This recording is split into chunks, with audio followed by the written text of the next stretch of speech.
প্রিয় ভিউয়ার্স, আসসালামু আলাইকুম রহমতুল্লাহ বরকাতুহু। আপনারা দেখতে পাচ্ছেন আমার বন্ধু সালাউদ্দিন বাইক নিয়ে চলে আসছে আমাকে নিয়ে সাদাগোনা দেখতে যাওয়ার জন্য, কানবিচ নামে যেটা পরিচিত। আমাদের সাথে আরও তিনজন যুক্ত হয়, আমার চাচাতো ভাই পিয়ারু, বন্ধু মিনহাস এবং বড় ভাই এহসান। আর আপনারা এখন যে বাজারটি দেখতে পাচ্ছেন সেটি হলো আমাদের নতুন অফিস বাজার, যেখান থেকে আমরা বাজার করে থাকি এবং আমাদের নিত্য প্রয়োজনীয় পণ্য সবাই কেনাকাটা করে থাকি। আমাদের নতুন অফিস বাজারের দক্ষিণ পাশে রয়েছে বিরাট ফুটবল খেলার মাঠ, যেটি উত্তর নাবিকখালী ফুটবল খেলার মাঠ নামে পরিচিত। এখানে ছেলেমেয়েরা বিকেলবেলা খেলাধুলা করে থাকে এবং এখানে প্রতি বছরই ফুটবল টুর্নামেন্ট এবং ক্রিকেট টুর্নামেন্ট আয়োজিত হয়।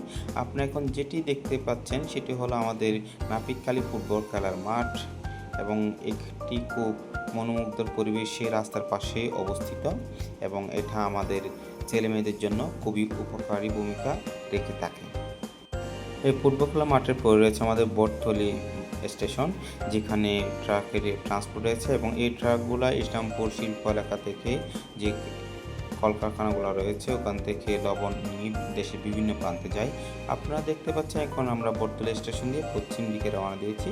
একটু পরে আমাদের যে ইসলামপুর ইউনিয়ন পরিষদ আছে সেটা আমরা দেখতে পাবো। এখন আপনারা বাঁ পাশে তাকালে দেখতে পাবেন এক নং ইসলামপুর ইউনিয়ন পরিষদ অবস্থিত এবং এর পাশে রয়েছে নাপিতখালী কমিউনিটি ক্লিনিক, যেখান থেকে লোকজন তাদের সেবা নিয়ে থাকে। আমরা এখন বটতলী স্টেশন পার হয়ে যাচ্ছি ইসলামপুর বাজারের দিকে।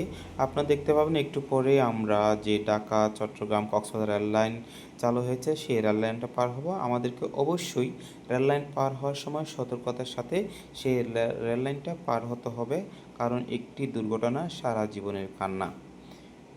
আপনারা দেখতে থাকুন, আমরা একটু পরেই যে রেল লাইন রয়েছে সেটা পার হব, আপনাদেরকে আমি সেই রেল লাইনটা দেখাবো। এবং এই রেল লাইন পার হয়ে রয়েছে আমাদের ইসলামপুর বাজার এবং এখানে অনেকগুলো লবণ মিল রয়েছে।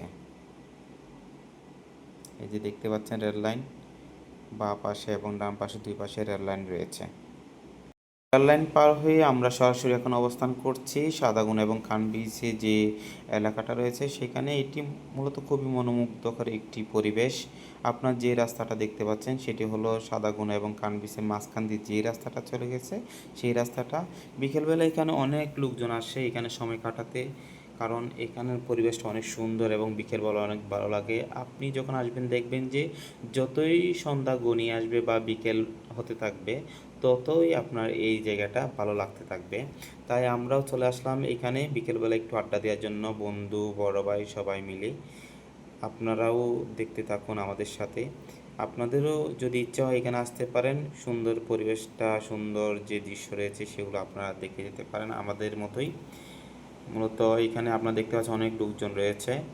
ঈদের পরে এখানে আরও অনেক বেশি লোক ছিল, এখন একটু কমে গেছে। তবে এখানকার নিরাপত্তা ব্যবস্থা মোটামুটি ভালো, তবে সন্ধ্যার পরে না থাকাটা একটু নিরাপদ আর কি। এই জন্য আপনারাও সন্ধ্যার পরে থাকবেন না। আপনাদেরকে এখন আমি যে দৃশ্যটা দেখাচ্ছি সেটি হলো সাদাগোনা এবং খানবিসের দৃশ্যটা। এই দৃশ্যগুলি যত সন্ধ্যা ঘনিয়ে আসে ততই সুন্দর হতে থাকে। এবং এই যে সাদাগোনা এবং খানবিস আপনারা দেখতে পাচ্ছেন, এখানে প্রতি বর্ষাকালে প্রচুর মাছ চাষ হয়।